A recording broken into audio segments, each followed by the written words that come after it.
Ouais, bon dimanche avec Sankara Wewa international. Donc, ouais. Alobi, en tout cas, boyebi Kasonda, Wasabo. Donc, il y a Oloba, na ebisibino deux fois. Roger.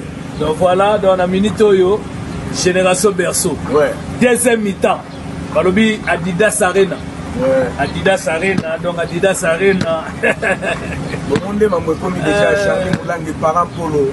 Totali boya Freddy Ngoma Betem solo eza oyinda mabezile donc des abotés ce qui bango basoka tie bakobuka bilanga donc Masai Production en tout cas to sepeli yebika Masai Production Golf qui ont la dégâts matériels qui malheur le prince de la ville ouais. Saint-Vala Paris 16e Trésor Bilingi eza héroïne d'ado dégâts ouais yebika donc ya Roger Kasulu Trésor Mputu Papine Sakala eza oyinda mabe donc toyebisaki bango baza na PTT ya Jean-Paul Ngoyamba est-ce que baza na PTT en direct déjà na RTNC na bi ba oyoka et puis ba kozwa makambo ngo balukaki ouais ça wana donc ya Roger Kasulu toujours kitoko bon dimanche Charlie Moulangi.